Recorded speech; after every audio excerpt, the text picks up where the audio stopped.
하나님 말씀은 느헤미야 2장 구약성경 727면 구약성경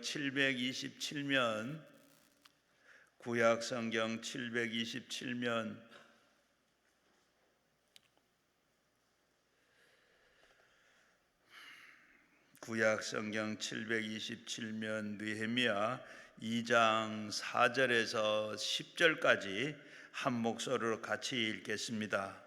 왕이 내게 이르시되 그러면 내가 무엇을 원하느냐 하시기로 내가 곧 하나님의 하늘을 묵도하두고 왕에게도 이대가 이르되 아뢰되 그리 왕이 만일에 좋은 것을 여기시고 종에게 왕에게 목마르게 목전에서 은혜를 쌓으면 나를 유다 땅 내 나의 조상들께 묘실에 있는 성읍에서 그의 성읍에 건축하게 하옵소서 하는데 그때에 왕후도 왕 곁에서 앉아 있는데 왕이 내게 이르되 내가 네 몇 날을 다녀갈길에 어느 때까지 돌아오겠느냐 하고 왕이 그에게 보내기로 좋게 여기시기로 내가 케안을 정하고 내게서 또 왕에게 아뢰되 왕은 만일에 좋게 여기시거든 강 서쪽 총독에게서 내리시는 조서를 내게 주사 그들에게 나를 용납하여 유다 들어가기까지 통과하게 하시고 또 왕의 삼림 감독 아삽에게 조서를 내리사 그의 성전에 속한 영문 문 그 성곽과 내게 들어갈 집을 위하여 돌보는 그의 내게 하옵소서 하매 내 하나님의 선한 일을 나를 도우심으로 왕이 허락하고 군대 장관과 마병을 보내어 나와 함께 하시기로 내가 강 서쪽에 있을 때 총동독에게 이르게 왕의 조서를 전하였더니 호론 사람 살름발락과 종이었던 암몬 사람 도바스야가 이스라엘의 자손들이 흥황하게 하려는 사람이 왔다 함을 듣고 심히 근심하더라. 아멘. 오늘 세 번째 성동구에 있는 옥수중앙교회 호용한 목사님께서 내일의 큰 일을 위하여 오늘 이 말씀 해 주시겠는데 목사님 나오셨는데 우리 오른손 들고 은혜 받기 위해서 오른손 들고 할렐루야로 인사하겠습니다. 할렐루야. 할렐루야. 네. 오늘 오후 시간에도 오늘 이 저녁 시간에도 많이들 오셔서 감사하고 한 사람 한 사람에게 허락하신 하나님의 은혜가 우리 가운데 충만하게 넘치기를 주의 이름으로 축원합니다. 성경 말씀 가운데 사모하는 자에게 내가 주시겠다 하셨던 말씀 주님의 약속입니다. 꼭 믿으시고 오늘 이 마음으로 하나님 앞에 함께 말씀을 듣고 기도할 수 있기를 바랍니다. 우리 모든 사람들마다 인생을 살아가면서 큰 일을 계획하기도 하고 그리고 또 계획 없이 또 큰 일을 만나기도 합니다. 큰 일에 대한 이런 정의는 사람마다 다릅니다. 내게는 큰 일인데 다른 사람에게는 적은 일일 수도 있고 그러나 모든 사람이 그 일을 작은 일이라고 말을 한다 할지라도 나에게는 큰 일로 생각하면 그 일은 큰 일이 되어지는 겁니다. 오늘 우리는 그러나 이 세상을 살아가면서 내게 주어진 큰 일을 어떻게 처리하느냐, 오늘 여기에 따라서 성공하기도 했다 하고 실패했다 이렇게 말을 하기도 하는데, 문화적 후진국과 선진국의 사람들의 차이점이 있다고 한다면 가장 현저한 차이는 내일을 대하는 태도, 여기에 선진국 사람들과 후진국 사람들의 큰 차이가 납니다. 문화적인 후진국에 속하는 이런 사람들일수록 내일을 절대로 걱정하지 아니합니다. 오늘 그 현저한 생활 태도의 차이 하나가 비전이 없다, 내일이 없다, 동시에 내일을 걱정하지 아니하면서 살아간다. 그냥 오늘 주어진 삶을 오늘 그냥 즐기기만 하면 되는 것이고 오늘 생존하면 이 모든 것으로 끝나면 되는 것이다 라고 하는 이와 같은 이런 생각을 가지고 후진국의 사람들은 살아가지만 선진국의 사람들은요, 비전을 가지고 내일을 꿈꾸면서 오늘 나에게 주어진 이 일을 내가 감당하기 위하여서 오늘 내가 어떠한 삶을 살아가야 될 것인가 라고 하는 이와 같은 이런 깊은 고뇌와 갈등 가운데서 선진국의 사람들은 오늘 자기의 앞날을 걱정하면서 열심으로 살아가는 사람들이 곧 선진국의 사람들입니다. 어떻게 생각하면 후진국 사람들이 편안해. 오늘 뭐 별로 걱정하지 않아요. 뭐 빨리 죽는 것도 너무 걱정하지 않아. 그냥 살면 되는 거예요. 오늘 그런데 본문의 말씀 가운데 보니까 느헤미야는 이스라엘 나라 백성들에게 안정되고 가치 있는 이런 내일을 선물하고 싶어 합니다. 그는 느헤미야서의 말씀 가운데 1장부터 느헤미야서가 마치는 그런 시간까지 가만히 보면요, 특별히 모든 이런 서신이 말씀들 가운데 느헤미야서에 가장 중심되는 그런 주제가 있다고 한다면 느헤미야는 기도의 사람이었다. 내일을 위하여서 그는 기도하며 출발하고 있다.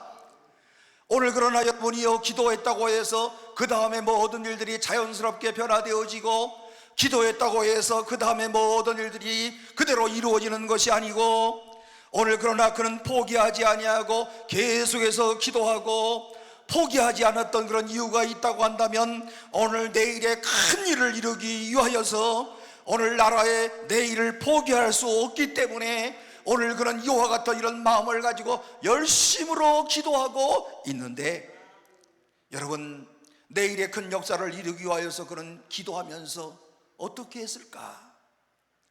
오늘 여러분 기도하면서 무엇을 했을까? 어떻게 해서 이 기도하면서 오늘 그는 그야말로 큰 일을 이루는 하나님의 사람이 될 수가 있었을까? 내일을 이루며 내일을 위하여서 기도하면서 오늘 우리 그리스도인들이 꼭 해야 될 일들이 무엇인지 오늘 느헤미야를 통하여서 오늘 우리에게 도전하시는 이런 교훈과 말씀을 우리가 이 본문에서 볼 수가 있거든요. 느헤미야는 기본적으로 기도했어요. 여러분들처럼 기도했습니다. 그런데 기도만 하는 것이 아니라 기도하면서 그는 기다렸다. 기다림이라고 하는 것이 오늘 낮 시간에도 말씀을 드린 것처럼 믿음과 통하는 거잖아요. 기다린다고 하는 것이 바로, 인내한다고 하는 것이 바로 믿음 있는 사람들 많이 할 수 있는 것 아니겠습니까? 느헤미야는 이런 기도를 드렸습니다. 11절 이하의 말씀 가운데 하나님, 저 왕의 마음을 움직여 주세요. 그리하여 내가 고국으로 돌아가 예루살렘 성벽을 재건할 수 있도록 도와주세요. 당시에 가장 큰 권세를 갖고 있었던 통치자였던 아닥사스다 왕으로부터 오늘 그가 은혜를 입어서 고향으로 돌아가라라고 하는 이런 허락을 받고 황폐한 이런 조국의 성을 재건하는 이런 일들을 위하여 오늘 내가 내일을 위하여 이 나라의 미래를 위하여 하나님께서 오늘 나를 사용하시고 있다고 하는 이런 굳은 사명감을 가지고 여러분 도전하는 것 자체가 이 사람 대단한 사람 아니겠습니까? 아무나 이런 생각을 하는 것이 아니에요. 아무나 오늘 이와 같은 이런 도전을 받는 것이 아니에요. 오늘 이 나라의 미래를 위하여서 이 나라의 황폐한 이런 조국의 다시 재건을 위하여서 하나님이여 오늘 나를 도와주소서. 그리하시려면 바로 아닥사스다 왕의 마음을 감동시킬 수 있어야만 됐습니다. 여러분, 모든 인간사는요, 사람을 어떻게 다루느냐, 여기에 따라서 성공의 여부가 결정됩니다. 인간의 일이라고 하는 것은 관계를 떠나서는 살 수가 없어요. 신앙생활들도요, 가만히 보면 이 관계의 문제가 제일 중요해. 오늘 장로님들과 어떤 관계를 가질 거냐, 권사님들과 어떤 관계를 가질 거냐, 안수집사님들과 어떤 관계를 가질 거냐, 서로 어떤 관계를 가지고 살아갈 수 있을 거냐, 그리고 신앙의 공동체를 엮어나갈 수 있겠느냐, 여기에 따라서 성공과 실패의 여부가 가름길에 놓이게 된다는 겁니다. 오늘 그러므로 현대 심리학이나 경영학은요, 인간관계의 이런 관리의 지혜와 기술을 터득하는 일에 수많은 그런 관심을 쏟고 있는데, 오늘 성경은 이 모든 세상적인 그런 방법보다도 훨씬 탁월한 인간 경영의 방법을 우리에게 가르쳐주고 있는데, 인간 경영의 방법 가운데 느헤미야를 통해서 배울 수 있는 것, 가장 중요한 것, 그는 먼저 하나님 앞에 기도했다. 기도로서 오늘 내가 관계하고 있는 사람들의 마음을 움직여 달라고. 하나님이 오늘 이 아닥사스다 왕의 마음을 움직여 주세요. 하나님이여, 이 아닥사스다 이 왕의 마음을 주께서 잡아 주세요. 오늘 여러분이여, 이 기도로서 사람의 마음을 설득하고 움직일 수 있었다는 거예요. 여러분, 중국에 선교의 문을 열었던 허드슨 테일러라고 하는 사람이 있는데, 어느 날 어떤 사람이 찾아와서 그에게 이런 질문을 던집니다. 선교사님이 오늘 이런 선교사회 가운데서 그렇게 성공할 수 있는 그런 비결이 뭡니까? 그랬더니 이 허드슨 테일러 선교사님이 다음과 같은 이런 유명한 말씀을 하십니다. 오직 기도로 사람의 마음을 움직였을 뿐입니다. 아니, 그 뜻이 뭡니까? 기도로 사람을 움직였다는 그 뜻이 뭡니까? 그랬더니 저는 하나님께서 사람들의 마음을 움직이도록 기도했습니다. 당신도 당신의 힘으로 사람을 움직이려고 하지 말고 하나님으로 하여금 사람들의 마음을 움직이도록 하십시오. 오늘 여러분이요, 오늘 우리의 모든 마음을 오늘 하나님으로 하여금 움직이도록 해라. 여러분, 저희들 목사들도요, 설교할 때요, 이런 때들이 있어요. 오늘 틀림없이 오늘 이 설교를 통하여서 이 사람이 은혜를 받을 수 있을 것이다 생각을 하지만 나중에 보면 은혜 못 받아. 여러분, 우리의 가정에서도요, 오늘 우리 자신의 힘으로 내 남편을 내가 움직일 수 있지라고 생각을 하지만 절대로 내 남편의, 내 아내의 마음을 내 능력으로 움직일 수 없다는 것이 현실 아니겠습니까? 내 자신의 힘으로 자녀들의 마음을 움직일 수 있다 생각할 수 있지만 오늘 그러나 여러분 보세요. 내 마음대로 자녀들의 마음을 움직일 수 있었습니까? 점점 움직일 수가 없어. 옛날에 봉건적인 그런 사회 가운데서는요, 아버지가 하시는 말씀에 따라서 자녀들이 잘 움직였는데 지금 생각해 보니까 우리 할아버지 때에 그때 아버지 노릇하기가 참 좋았을 것 같아. 자식들이 말을 잘 들어, 그지요? 그런데 요즘에는 아버지가 자식의 눈치를 봐야 돼. 그냥 야, 뭐 좀 해, 이렇게 되는 게 아니에요.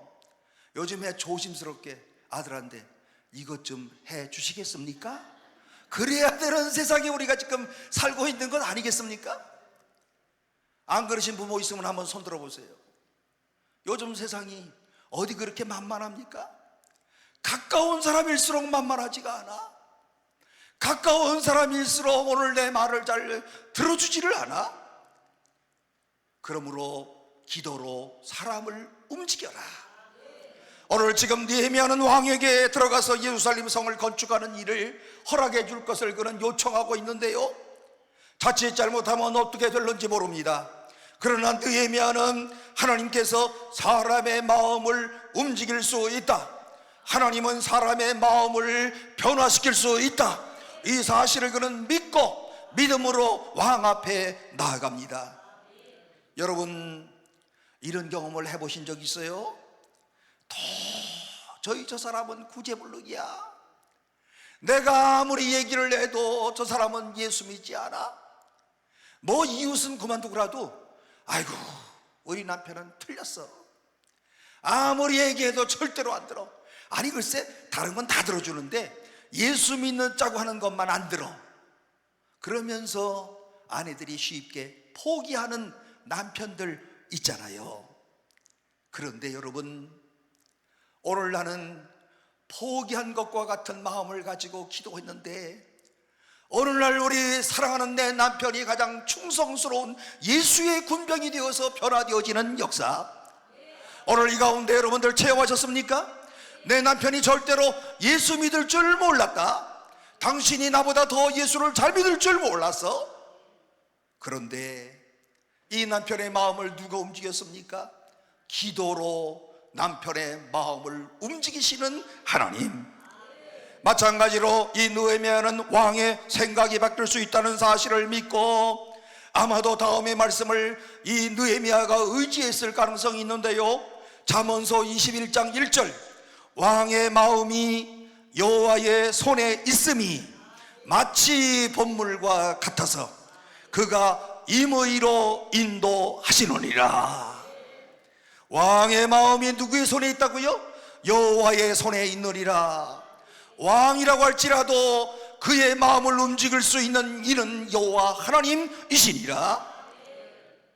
전도하는 일에도요, 지금 전에 말씀하는 것처럼 저 사람은 절대로 불가능해, 이런 전제를 하지 마세요. 결국 오늘 내가 하나님을 신뢰하지 않는다는 이런 불신앙의 고백이 되어버립니다. 하나님은 사람의 마음을 움직일 수 있다고는 사실을 확신하면서, 하나님은 그 어떤 사람의 마음도 확신할 수 있다. 하나님이 예정된 사람은 나를 통하여서 하나님께로 돌아올 수 있다. 아무리 멀리 갔다 할지라도 하나님의 선택한 사람은 반드시 돌아온다. 내가 나로 하여금 주신 이런 사명을 위해서 내가 열심으로 그에게 돌아오라고, 예수를 잘 믿자고 오늘 내게 주어진 책임을 다할 뿐이다. 그리하면 하나님께서 역사하여 주신다. 불가능한 사람이 돌아올 때 엄청나게 신바람 나요. 저 사람은 절대로 불가능한 것 같았는데 누구 생각이에요? 내 생각. 내 생각에는 불가능했는데 하나님께서 오늘 이 사람의 마음을 감동시켜 주시더라. 하나님의 역사인 줄로 믿습니다. 그러므로 그 어떤 일도 절대로 움직일 수 없다고 하는 이런 전제를 하지 마시기를 바랍니다. 움직일 수 있어요. 내 힘으로는 불가능해요. 그러나 하나님의 능력으로 가능합니다.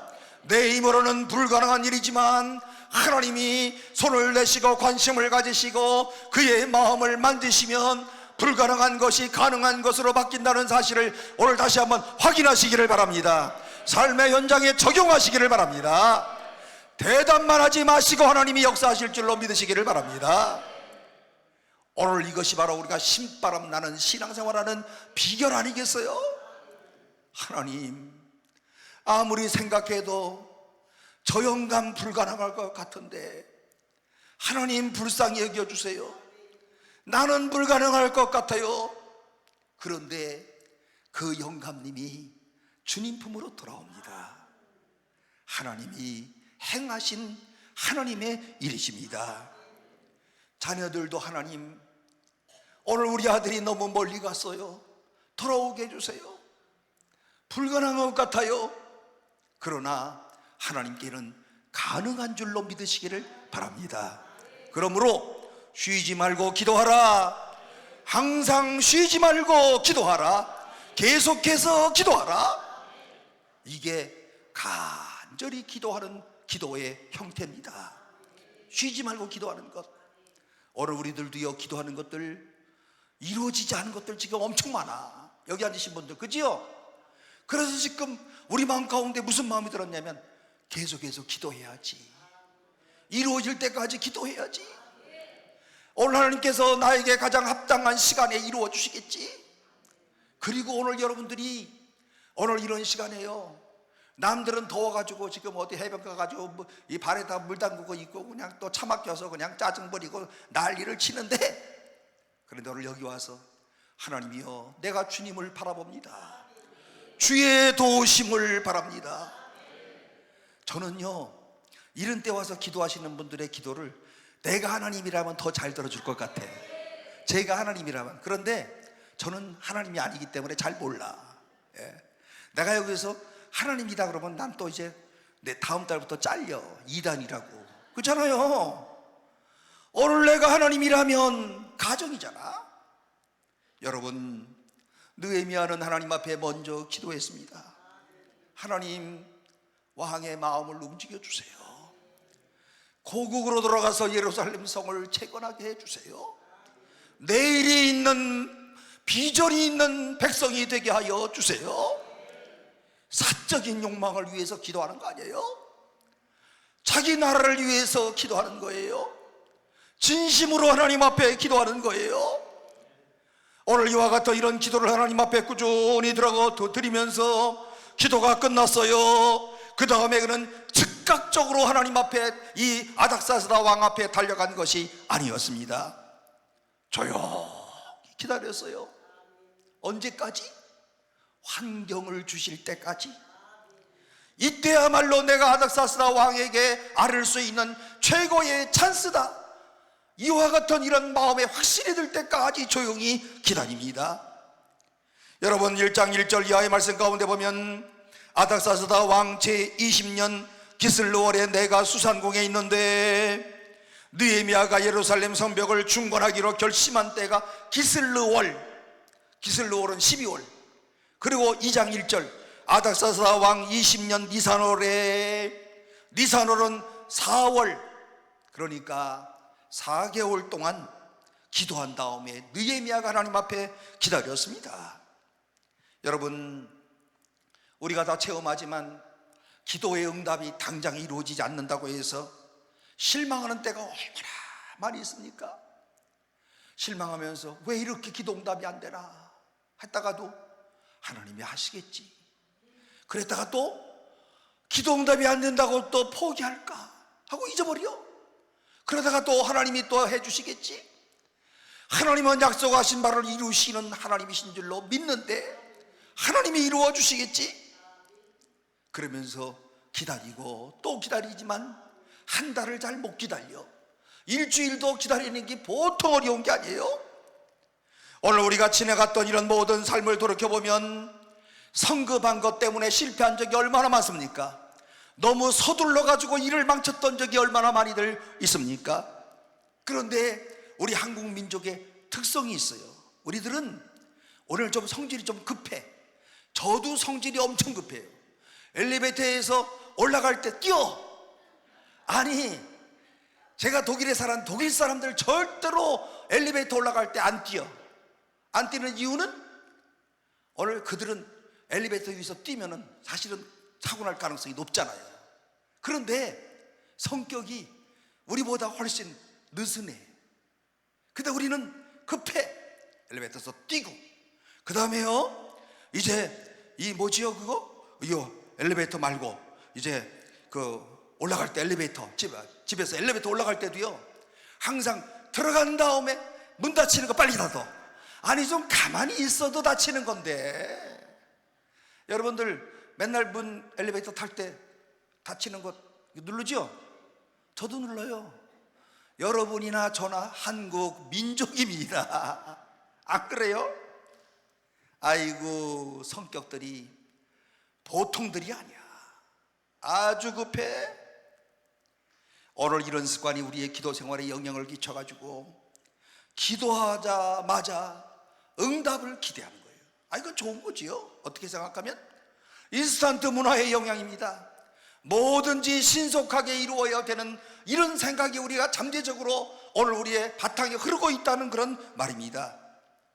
그러나 성경은 기도란 시간과 함께 열매를 맺는 하나님과의 교통의 장이다.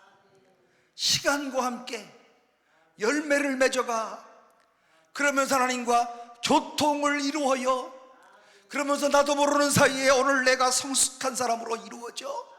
나도 모르는 사이에 하나님이 원하시는 사람으로 성화되어져. 그리고 오늘 낮 시간에 말씀을 들었던 것처럼 예수 그리스도의 형상을 닮아가는 사람으로 이루어져. 이게 기도입니다. 오늘 사랑하는 성도 여러분, 어제 기도했는데 당장 이루어졌지 않았다 해서 실족하지 마시고 우리의 모든 기도를 들으시는 주님을 확신하면서 포기하지 말고 꾸준하게 기도하시는 복된 성도들이 되시기를 바랍니다. 느헤미야는 정말 기다릴 줄 알았어요. 아마도 다음의 말씀을 마음에 간직했을 가능성이 높은데 하박국서 3장 2절 말씀, 이 묵시는 정한 때가 있나니 그 종말이 속히 이루겠고 결코 헛되지 아니하리라. 비록 더딜지라도 기다리라.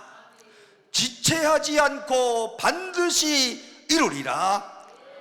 오늘 여러분, 이 하박국의 말씀이 얼마나 놀라운 말씀이겠습니까? 비록 더딜지라도 기다리라.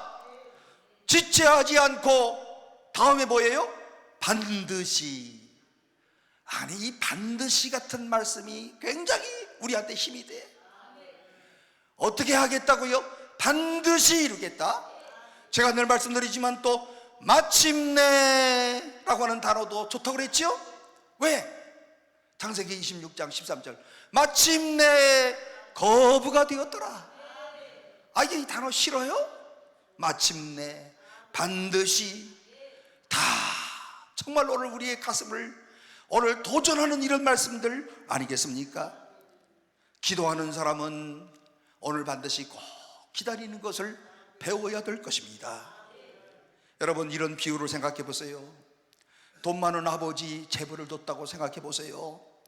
재벌의 아들은요, 아버지 유산을 빨리 받고 싶어하는 마음이 있겠어요, 없겠어요? 있겠지요.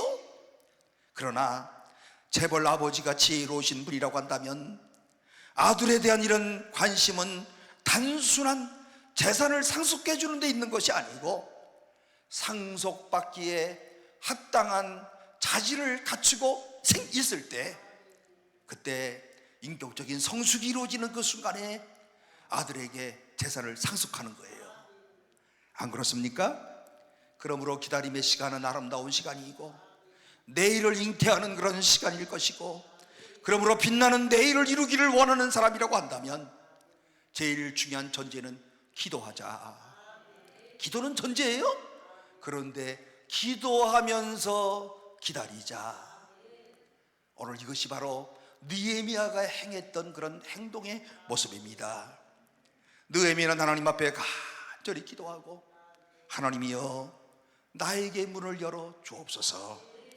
하나님께서 문을 열으셨다는 표시를 나에게 좀 보여주세요. 그러면 제가 곧 일을 시작하겠습니다. 이렇게 하나님 앞에 간절히 기도하고 있는데요, 기회가 오지를 않아요. 그러던 날 어떤 일들이 일어납니까? 오늘 그야말로 왕 앞에 나갔을 때에 느헤미야의 얼굴에 근심의 빛이 서려 있었어요. 여러분, 오늘 이 사실이 얼마나 위로가 되는지를 몰라요. 기도했어요. 느헤미야가 우리 보통의 사람이 기도한 게 아니야. 성경 역사 가운데 느헤미야 대단한 기도의 사람이에요. 이 기도로 일생을 살았던 사람이에요. 기도했어요. 그런데 얼굴에 뭐가 생겼다고요? 얼굴에 수심이 생겼다고요. 하나님이 역사하실 것을 느헤미야가 믿었을 것 같아요? 안 믿었을 것 같아요? 믿었겠지. 그런데 얼굴에 뭐가 생겼어요? 그럼에도 불구하고 얼굴에 근심이 있었다. 오늘 성경에 기록하기를 느헤미야는 기도한 다음에 얼굴에 근심이 조금도 없었다, 이렇게 기록을 했더라면 오늘 저를 비롯해서 여러분들 다 실족할 뻔했어. 우리는요, 기도하면서 날마다 근심 가운데 있을 때도 있어요. 일이 속히 내가 생각하는 시간에 이루어지지 않는다고 해서 걱정거리 얼굴이 그냥 기가 죽어가지고 있을 때가 있어. 아니, 그래 안 그래요? 좀 빨리 좀 하나님 어떻게 좀 아시지? 인상 찌그리면서 지내는 그런 때들이 있어요. 만약에 그렇다고 한다면 느헤미야는 우리 현실과 너무 동떨어진 인간 같지 않은 인간이 되어버리고 마는 겁니다. 그러나 본문에 느헤미야는 근심했다. 그의 얼굴에 수심이 있었다. 하나님은 그의 인간적인 근심을 통해서도 역사하시는 하나님이시다. 여러분이요, 이 느헤미야에서의 말씀 가운데 보게 되면 아닥사스다 왕이 가만히 보니까 그날따라 신하였던 이 느헤미야의 얼굴에 수심이 있었어요. 뭐라고 얘기합니까? 네가 병도 없는데, 오늘 네가 아프지도 않는데 어찌하여 얼굴에 수심이 있느냐? 이 말을 느헤미야가 듣고 성경에 뭐라고 나옵니까? 그가 크게 두려워했다. 왜 크게 두려웠는지 여러분 아시지요? 오늘 당시에 페르시아의 법에 의하면은요, 왕 앞에 나가는 사람들, 왕과 만나는 그런 사람들, 오늘 이런 모든 신하들의 얼굴에 이 근심빛을 띄우면 그 순간부터 즉위를 박탈하는 이와 같은 이러한 규정이 있었습니다. 신하는 왕을 유쾌하게 만들어야 되는 이와 같은 이런 규정이 있었다는 거예요. 그런데 느헤미야가 왕 앞에서 근심스러운 얼굴을 보였다고 한다면 어찌 두렵지 않겠습니까? 그것도 왕이 지금 딱 알아차린 거예요. 네 얼굴이 왜 그렇게 근심이 있니? 왕이 지금 보고 알았다는 거예요. 오늘 그런데 중요한 거, 하나님이 오늘 기도하는 이런 느헤미야를 하나님이 살피고 있다고 하는 사실을 순간순간마다 하나님께서 이 모든 개인의 모든 삶을 주장하시고 개인의 모든 일들을 지배하시고 보고 계신다는 것을 알 수 있는 대목이 뭐냐 하면, 요때 왕이 어떤 반응을 보였을까? 의외로 왕은 분노하기보다는 저자를 능지 쫓아마라 이렇게 명령하기보다는 오히려 염려스러운 표정으로 묻습니다. 네가 어찌하여 얼굴에 수심이 있느냐? 이때 느헤미야는 요 찬스를 놓치지 아니합니다. 3절에 왕이여 완만세수를 하옵소서. 내 조상들이 묘실이 있는 성읍이 이제까지 황폐하고 성문이 불탔사오니 내가 어찌 수심이 없사오리까? 느헤미야는 지나간 4개월 동안 하나님 앞에 꾸준하게 기도하면서 이런 영적인 싸움을 자기 안에서 계속하실 것인데, 그의 마음 가운데 하나님이 역사하실 거야. 하나님이 틀림없이 오늘 내 기도를 응답하실 거야. 우리의 민족을 우리의 고향 땅으로 보내실 거야. 오늘 이 기도하면서 날마다 확신을 갖고 있지만, 그러나 좀처럼 그에게 기회가 오지 않았는데, 기회가 빨리 오지 않는 것으로 인하여서 염려하고 오늘 내가 기도하는 것이 신속하게 응답되지 않은 것 같아서 걱정을 하고 수심을 처해서 있었는데, 드디어 기회가 왔습니다.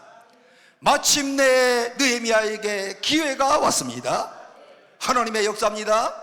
4절에 보니까 그러면 네가 무엇을 원하느냐?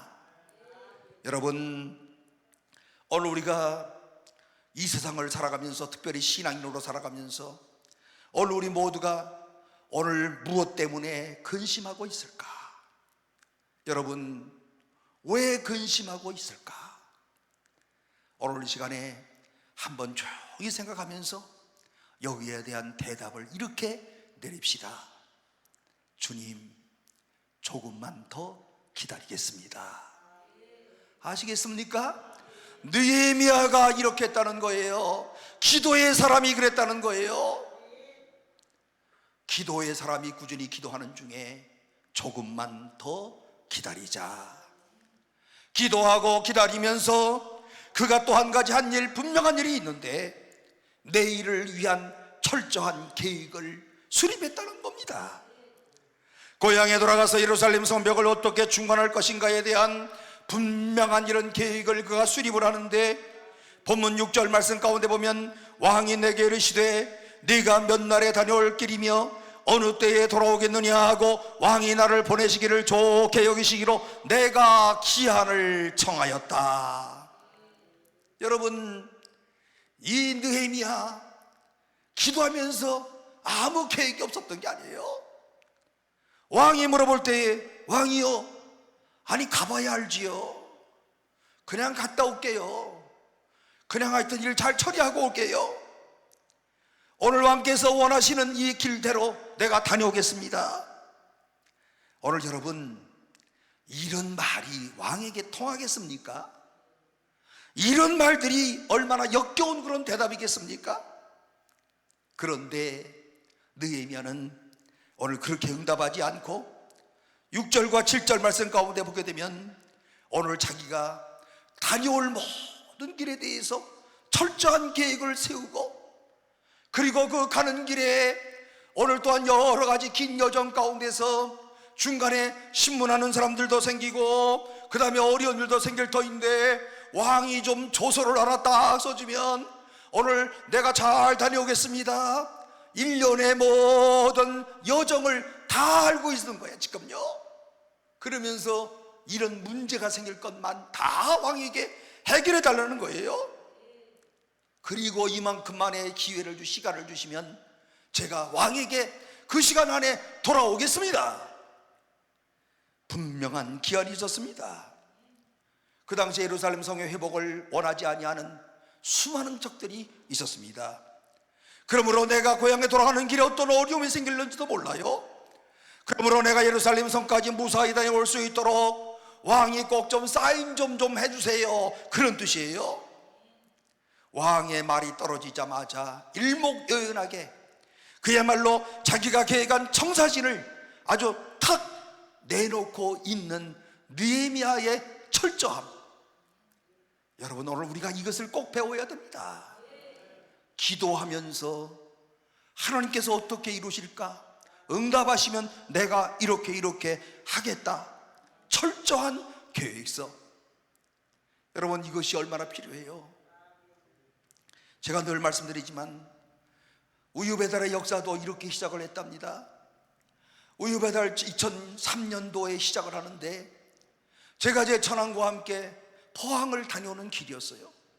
그런데 그 수많은 의자들 가운데 저와 제 처남이 바로 옆자리에 앉게 되었어요. 제 처남이 얘기를 합니다.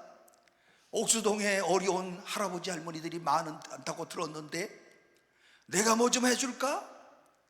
그래서 제가 그때 저도요 사실은 느헤미야처럼 우유값을 다 우리 동네에서 알아놨어. 180ml짜리 700원, 한 달이면 21,000원, 백가적이면 210만원 알아놨어요. 그리고서는 돈이 없어서 사실은 하지 못하고 있었는데 우리 처남이 그러는 거예요. 내가 뭐 좀 해줄 게 있을까? 그래서 제가 얘기를 했어요. 가난한 어르신네들이 있는데 칼슘이 부족한 것 같아요. 골다공증으로 힘들어하는 것 같은데 우유 좀 줬으면 좋겠어요. 그런데 우리 처남이 아닥사스다처럼 얼만데 그러는 거예요. 저도요 그 순간 느헤미야처럼 느헤미야 2장 4절에 있는 것처럼 잠시 목도하고. 왜 그런 줄 아세요? 제가 너무 많이 부르면 우리 처남이 뒤로 자빠질까 겁이 나고, 제가 너무 조금 부르면 오늘 제가 손해날 것 같고, 그래서 하나님 앞에 잠시 묵도하고 얼마를 부를까? 형님, 백가정이요. 백가정이 얼만데? 알아놨잖아요. 얼마? 210만 원이요. 그랬더니 아 그래? 그러면 내가 매월마다 200만 원씩을 낼게. 그래서 우유 배달이 시작된 겁니다.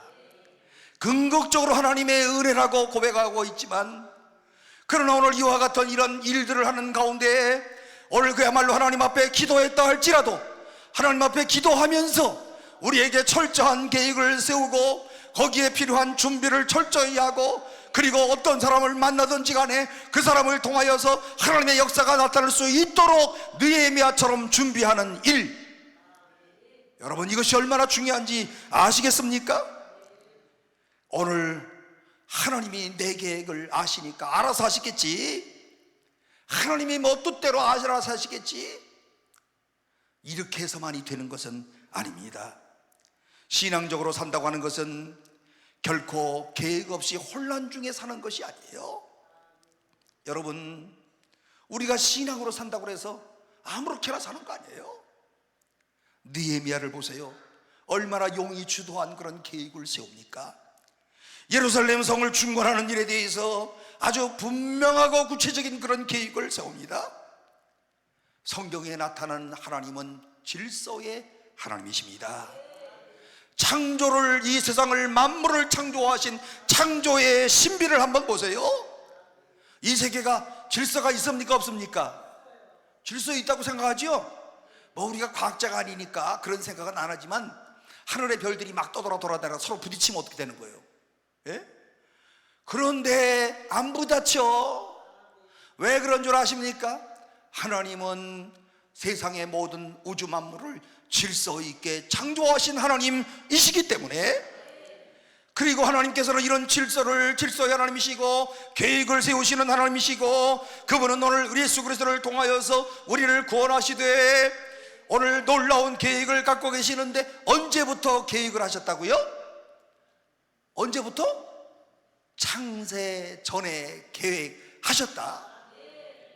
우리가 태어나기도 전에 오늘 우리는 1900년도에 태어나는 이런 하나님의 계획 속에서 다 나온 거예요. 2000년에 나오는 사람들은 또 그 하나님의 계획 가운데 전부 질서의 하나님이 계획하시는 거예요. 우리는 1950년대 이제 후반에 태어나가지고요, 정말 개고생을 하면서 무슨 생각을 했는가 하면, 아이고, 미국에서 태어났으면 얼마나 좋았을까, 아이고, 조금 이후에 태어났으면 얼마나 좋았을까, 이런 생각을 하는데, 이런 생각 하나만인 것이 뭐냐면 하나님의 계획 속에 보내시는 거야. 역사 속에. 여러분들 요즘에 아프리카 보면서요, 야, 저런 나라에서 태어났더라면 어떻게 뻔했나, 이런 생각 하세요? 한국과 같은 이런 좋은 나라에 태어나게 하신 하나님 감사합니다. 요즘에 그런다니까. 어떻게 할 수 있느냐? 여행 몇 번만 다녀오시면 돼. 후진국 여행, 아프리카 같은 데 한번 갔다 오시면 돼. 가서 아주 죽을 고생하고요, 거의 그냥 아주 그냥 초죽음 돼가지고 돌아오면, 이야, 한국인으로 태어나게 하신 하나님의 은혜를 감사하다. 2025년대를 살아갈 수 있도록 이 시대에 나의 인생의 황금기를 주신 것을 감사하다, 이런다니까요. 하나님은 질서의 하나님이십니다. 우리를 모든 삶을 계획하시는 하나님이십니다. 오늘 우리의 인간은요, 시계추처럼 두 개의 극단에 빠질 수가 있는데, 시계추는요, 이 극단에서 저 극단으로 매일마다 이쪽으로 왔다 저쪽으로 왔다 하는데, 신앙생활 가운데서의 두 가지의 극단이 있다고 한다면 무슨 극단인가 하면, 한 사람은요, 기도하지 않고 마음대로 자기 마음대로 계획만 열심히 하는 사람들이에요. 그들은 계획을 세울 때 전혀 기도가 필요 없어요. 그냥 열심으로 자기 지혜를 짜서 이 계획만 세워요. 그런데 여러분, 오늘 여러분들은 계획을 세울 때 기도하면서 계획을 세우십니까? 오늘 많은 사람들이 오늘 그야말로 자기 마음대로 계획을 세울 뿐 전혀 기도하지 않아요. 그런데 무슨 일을 할 때 기도하면서 계획을 세운다, 계획을 실행하면서 기도한다, 끝나고 난 다음에 감사의 기도를 드린다. 여러분, 이게 신앙생활의 오늘 멋이 아니겠습니까? 기도의 능력을 안다고 한다면 계획을 세울 때마다 전능하신 하나님 앞에 기도하고 오늘 계획을 세우시기를 바랍니다. 그 계획 가운데 하나님이 역사하여 주실 줄로 믿습니다. 이런 계획의 그리스도인의 삶 가운데 하나님의 역사를 이룰 수 있는 절호의 찬스임을 꼭 기억하시기를 바랍니다. 그런데 어떤 사람의 극단은요, 기도는 열심히 하는데 계획을 전혀 하지 않는 사람들이 있어요. 두 가지 모두가 다 잘못된 극단입니다. 느헤미야는 어떻게 했다고요? 기도하면서 계획했다. 오늘 우리가 모두가 기도하면서 오늘 나의 모든 가정과 사업과 내게 속한 모든 일들을 한 가지 한 가지씩 진행시켜 나갈 때 오늘 철저한 계획일수록 좋고요, 기도하면서 계획하고 계획하면서 기도하고, 오늘 느헤미야가 오늘 이와 같은 이러한 기도하면서 계획을 했고, 그리고 이 모든 사실을 아닥사스다 왕 고집쟁이에게 하나씩 잘 세심에게, 요즘 말로 얘기하면 브리핑을 했더니 아닥사스다가 어땠다고요? 허락을 했다고요. 여러분, 오늘 그리스도인의 삶이 그런 면에서 계획을 잘 할 수 있는 실력도 갖춰야 되는 거예요. 그런데 내가 거기에 정성을 쏟으면 되는 거예요. 대충 하는 게 아니에요. 요즘에 제가 이제 나이가 이제 물러갈 때가, 여기 우리 원로 목사님 오늘 사회 보셨는데, 원로 목사님은 벌써 옛날에 물러가셨으니까 그러진 대로 내버려 두시고 목사님 가셨으니까, 요즘에 우리 부목사님들 오늘 가셨어. 아까 왔었는데 갔으니까 이런 소리 하는 거예요. 우리끼리만 계획들을 잘 못 세워. 제가요 미치겠어. 예. 저는 그래도 계획은 잘 세워. 예? 그래서 내가 이렇게 해서 계획을 세워라 그래도 꼭 빼놓고 해. 그래서 사실은 다 장로님들하고 당의를 하는 것보다 부목사님한테 스트레스를 엄청 받아. 제가 다른 분들은 모르겠어요. 저는 그래요. 어떻게 좀 잘 좀 하지. 그래서 제가 제 아내하고 이런 얘기를 했어요. 여보, 사람이 머리가 좋아야 되나 봐. 그냥 저들이 열심히 하는 건지 농땡이 피는 건지 내가 모르겠어. 부목사님 때문에 스트레스 받는다고. 예? 오늘 여기에 혹시나 부교육자들 계시면 그분들은 절대로 아니니까 여러분 스트레스 받지 마시기를 바랍니다. 열심히 기도하고 철저하게 계획을 세우고 하나님을 움직여서 왕의 허락을 받게 되어지는 이와 같은 이런 느헤미야의 역사. 오늘 그런데 왕이 허락을 냈을 때에 이 허락받은 소감을 기록한 느헤미야의 기록이 너무너무 아름다운데 8절 말씀 가운데서 이렇게 그가 고백을 하잖아요. 따라서 해보세요. 내 하나님의, 따라서 해보세요. 내 하나님의 선한 손이 나를 도우심으로 왕이 허락하고. 이야, 느헤미야가 글도 엄청 잘 써. 내 하나님의 선한 손이 나를 도우셨다. 내 하나님의 선한 손이 나를 도우셨다. 그래서 왕이 허락했다. 느헤미야가 기도했어요. 철저한 계획을 세웠어요. 그런데 결과가 좋게 나왔어요. 그런데 그 다음에 뭐라고 말해요? 내 하나님의 선하신 손이 나를 도우심으로. 하나님이 하셨다는 거예요. 이 모든 일들은 우리에게 주어진 그런 일들을 철두철미하게 감당을 하고 나서도 지내놓고 보면 이 모든 일이 하나님의 은혜였노라고, 하나님의 선하신 손이 나를 도와주셨노라고 마음의 중심으로 진실된 고백을 할 수 있는 사람, 이 사람이 하나님의 사람인 줄로 믿습니다. 오늘 그러나 모든 상황이 자기의 뜻대로 될 때에도 오늘 그는 하나님 앞에 먼저 기도함으로 부탁했기에 내가 한 것이 아니라 하는 것을 그가 알았어요. 그래서 내 하나님의 선한 손이 나를 도와주었다고 말씀하고, 그 다음 이어지는 말씀 9절 말씀 가운데 보면 군대 장관과 마병을 보내어 나와 함께 하시기로 내가 강 서쪽에 있는 종족들에게 이르러 왕의 조서를 전하였더니 그는 왕에게서 군대까지 얻었습니다. 오늘 이것은 무엇을 의미하는 그런 말씀이겠습니까? 이 느헤미야가 넉 달 동안 꾸준하게 기도하고 철저하게 계획을 하고, 그리고 모든 일을 왕의 허락을 받아 냈을 때 모든 영광을 하나님 앞에 돌림으로 자기가 구한 것보다 더 넘치도록 주시는 하나님. 여기 지금 군대 달라고 그러지 않았어요. 그걸 얘기하는 겁니다. 임금님, 군대도 좀 동원해서 해주세요, 이런 말 안 했어요. 그런데 왕이 뭐라고요? 야, 위험하니 군대까지 대동하고 가라. 내가 기도한 것보다 넉넉하게 채우시는 하나님, 기도한 것보다도 나의 모든 일들을 알아서 채워주시는 하나님, 오늘 이 하나님의 놀라운 능력을 찬양하며 감사를 드립니다. 당당하게 군대를 거리렀어요. 하나님이 하신 일이었습니다. 내 생각보다 앞서가시는 하나님께서 역사하시는 열매였어요. 언제나 기도의 묘미는 여기 있어요. 내가 생각한 것보다 더 넉넉히 채워주실 하나님, 오늘 우리 가운데 이렇게 역사하여 주실 줄로 믿습니다. 인생의 내일을 놓고 비전을 품고 있는 오늘 여기 사랑하는 특별히 젊은이들 여러분, 오늘 우리가 느헤미야처럼 기도하고 계획을 세우고 나가는 여러분들의 길 가운데서 하나님께서 군대까지 동원하시는, 기도하지 않은 것까지 역사하시는 이 하나님의 놀라운 능력을 믿으시기를 주의 이름으로 축원합니다. 주의 이름으로 축원합니다. 주께서 역사하여 주실 줄로 믿습니다. 주여 도와주옵소서. 주여 내가 열심으로 기도하겠습니다. 주여 내가 철저히 계획하겠습니다. 하나님이여, 하나님이여 나를 도우소서.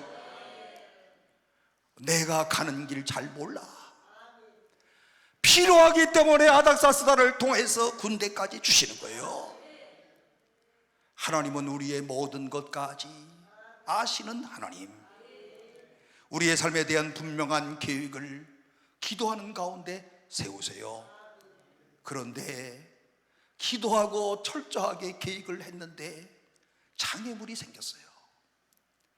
그런데 이 장애물도 극복해야 되는 오늘 우리에게 주어진 과제입니다. 본문의 10절 말씀 가운데 보면 호른 사람 산발랏, 종이었던 암몬 사람 도비야, 이스라엘 자손을 흥하게 하려는 사람이 왔다함을 듣고 심히 근심하더라. 여기 나오는 두 사람 이름도 참 더러워. 이름이 뭐예요? 산발랏. 도대체 산발랏 이름이 참 더럽게 생겼어. 도비야, 꼭 도둑놈 같아. 이름이 도비야. 예루살렘 성벽이 중건되는 것을 못마땅히 이겼던 일단의 무리가 바로 이 산발랏 도비야였습니다. 우리는 이 두 사람을 느헤미야서에서 계속 만나게 될 거예요. 이 두 사람이 나중에 문제를 일으켜요. 오늘 느헤미야가 드디어 예루살렘에 도착을 합니다. 그리고 군중들을 모아놓고 선포하는 말씀이 18절, 또 그들에게 하나님의 선한 손이 나를 도우신 일과 왕이 내게 이런 말씀을 전하였으니 그들의 말이 일어나 건축하자 하고 모두 힘을 내어 이 선한 일을 하려 하매. 야, 국민의 마음을 끌어내서 합의점에 도달한 거예요. 저는 우리나라 정치 지도자들이 아주 위기에 몰리면 국민이 어쩌고 저쩌고 하는데 기분 엄청 나빠. 저는요, 언제 국민이 그랬어? 언제 국민이 자기한테 그렇게 동의를 했어? 나한테나 좀 와서 물어나 보지. 안 그래요? 그런데 오늘 여기 18절처럼 말씀을 해야 돼. 그들의 말이 일어나 건축하자 하고 모두 힘을 내어 이 선한 일을 하려 하매. 국민의 마음이 발동했다는 거예요. 느헤미야의 말을 듣고 국민의 마음이 설득을 했다는 거예요. 그야말로 자발적으로 일어났다는 거예요. 그런데 오늘 19절 말씀 가운데 보면 이 말을 듣고 우리를 업신여기고 우리를 비웃어 이르되 너희가 하는 일이 무엇이냐? 너희가 왕을 배반하고자 하느냐 하기로. 여기 지금 반대하는 산발랏과 도비야, 그 일당의 무리들이 하는 거예요. 여러분, 이럴 때에 어떻게 해야 될 것인가? 느헤미야는 또 엎드려 하나님 앞에 기도합니다. 뭐 때문에 기도하는 것 같아요? 주여, 이들의 마음을 설득해 주옵소서. 여러분, 이 느헤미야는 모든 시간마다 기도했어요. 하나님께서 이 일을 허락하셨어요. 하나님의 뜻이었어요. 하나님의 허락하신 가운데 가는데 순탄하지가 않아. 시작하려고 하는데 어려움이 닥쳐. 오늘 이와 같이 하나님의 뜻 가운데 하나님이 원하시는 일을 한다고 할지라도 오늘 하나님이 허락하신 일을 해도 이와 같은 장애물들이 우리 앞에 온다는 사실을 여러분 잊지 마시기를 바랍니다. 그러므로 일이 잘 되어야 하나님의 뜻이다 이렇게 결론을 내리지 마시고, 하나님의 뜻에 맞는 일을, 하나님의 일을 하면서도 여전히 반대에 부딪힐 수 있고 역경에 처할 수도 있고 장애물에 걸릴 수도 있다. 주님의 뜻은 아닌데 이와 같은 어려움도 있을 수 있다. 하나님께서 왜 그분의 뜻에 맞는 일을 하는데 이런 어려움을 주실까요? 우리는 정말 할 수 없어요. 하나님의 뜻에 맞도록 하는데도 왜 이런 장애물을 주실까? 여기에 대한 해답을 정확하게 내릴 사람은 아무도 없어요. 아마도 그 일이 너무나 잘 되면 우리 마음이 교만해져서 하나님 앞과 상관없는 사람이 될까 아시고 하나님이 어려움을 주시는지. 오늘 이와 같은 여러 가지 일들을 생각하지만 어쨌든 하나님의 뜻에 맞는 일을 하는데도 장애물이 있을 수 있다. 그런데 중요한 것은 역경과 반대에도 불구하고 이 일을 계속해야 되겠다라고 하는 결단입니다.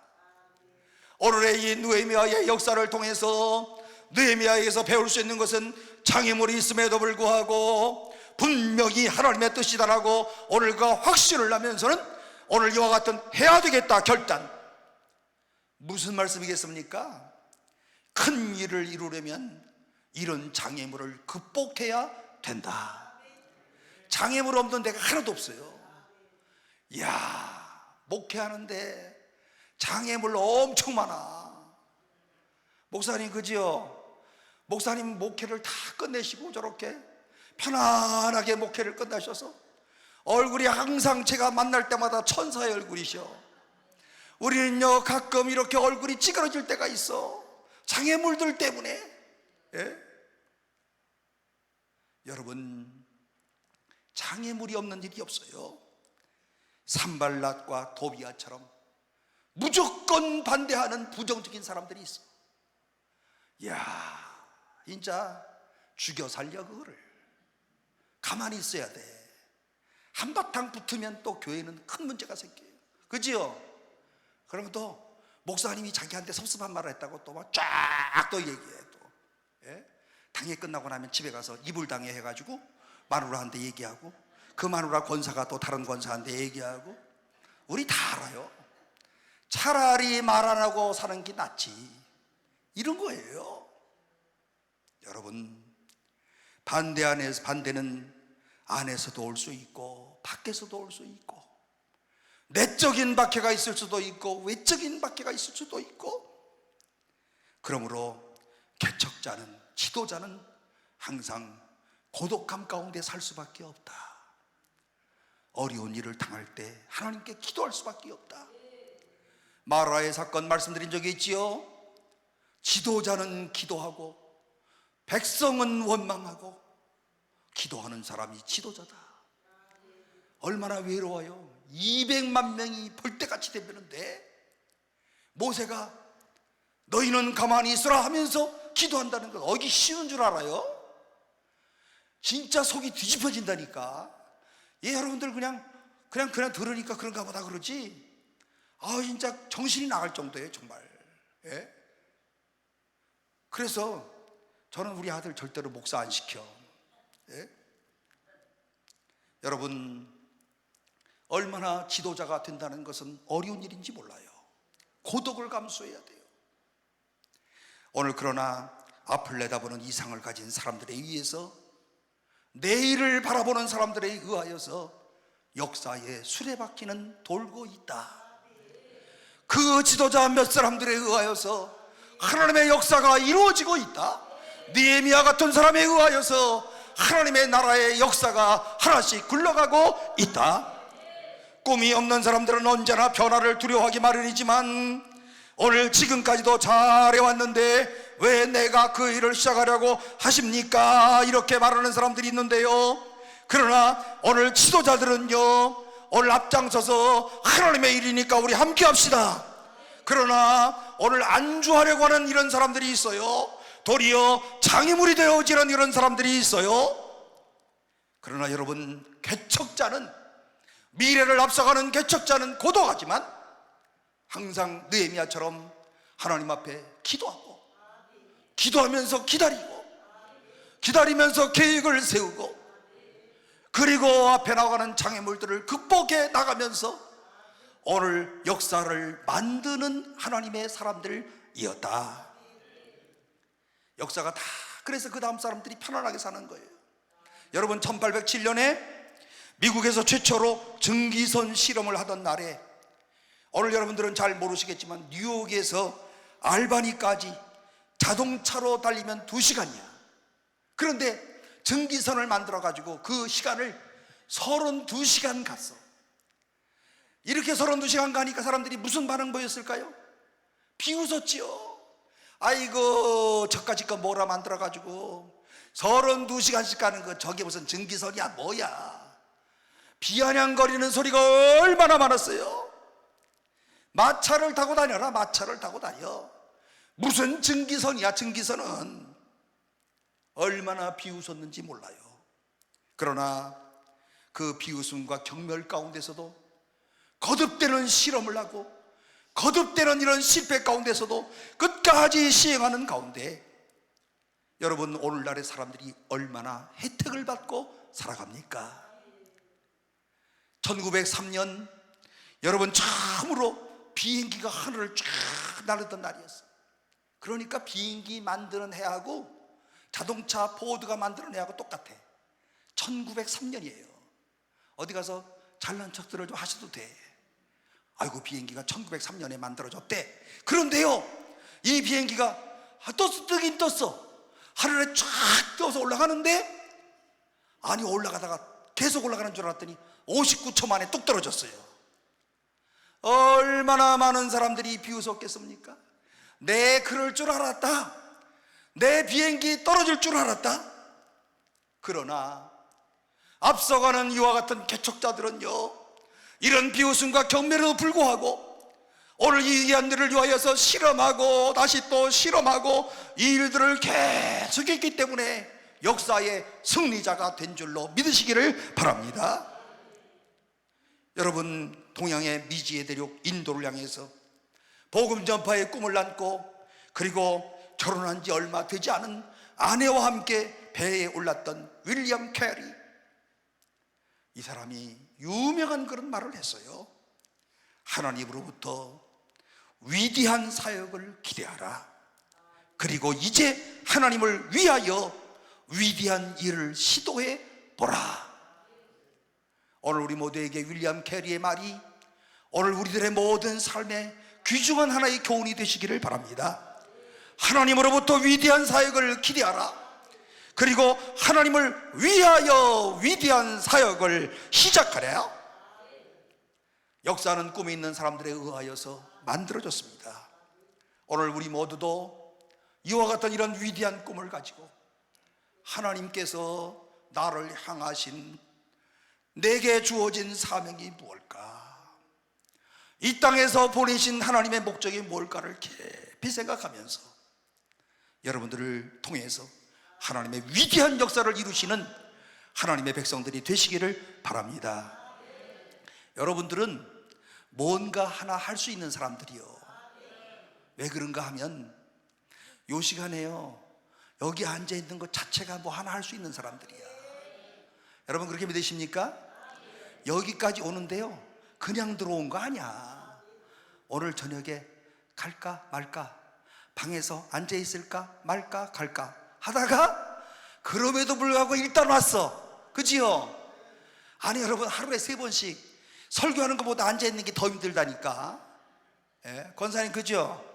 야, 우리 앞에 있는 권사님은 매일마다 어떻게 저렇게 앉아 있을까? 예? 대단하셔. 뭔가 이루신 분이야. 예. 대단하신 분이 오늘 하나님을 향하여 위대한 꿈을 꾸시고, 오늘 이 자리에 참석한 우리 특별히 젊은 이들에게 오늘 하나님께서 이들에게 비전을 주시고, 오늘 이들로 하여금 느헤미야와 같이 역사에 걸출한 인물들이 되어지는 하나님의 축복을 누리시기를 주의 이름으로 축원합니다. 기도하겠습니다. 사랑 많으신 하나님 아버지, 은혜를 진심으로 감사합니다. 오늘 이 시간에 휴가철을 맞이하여서 오늘 이 시간에도 하나님의 거룩한 성산에 올라 하나님 앞에 시간마다 귀한 예배로 영광을 돌리게 하시되, 하나님의 말씀을 통하여서 도전을 주시고 이 말씀을 통하여서 우리의 삶의 갈 길을 열어주심을 진심으로 감사합니다. 오늘 이 자리에 참석한 모든 이들에게 느헤미야처럼 기도하는 사람들이 되게 하여 주옵소서. 기도하며 기다리게 하여 주옵소서. 기도하며 분명한 계획을 세우게 하여 주시고, 그리고 우리 하나님이여, 이 계획이 실행되었다 할지라도 오늘 장애물을 극복할 수 있는 은혜를 허락하여 주셔서 역경에 견디는 뜨거운 마음을 우리에게 허락하여 주옵소서. 그래서 오늘 우리 모두가 하나님께서 나를 향하신 하나님의 놀라운 이런 사역을 기대하게 하시고, 하나님을 위하여서 위대한 이 사역을 시도해보는 개척자들이 되게 하여 주시어서 역사의 수레바퀴를 돌리는 자들이 오늘 이 가운데 나오도록 주여 축복하여 주옵소서. 훗날에 하나님께서 나를 사용하셨음을 인하여 감사하게 하시고, 하나님께서 오늘 나의 모든 생을 주장하시는 것을 믿게 하여 주옵소서. 이들이 오늘 이 성산에 올라와서 기도하는 모든 것들 아시오니 주여 응답하시고 들어 주옵소서. 예수님의 이름으로 기도하옵나이다. 아멘.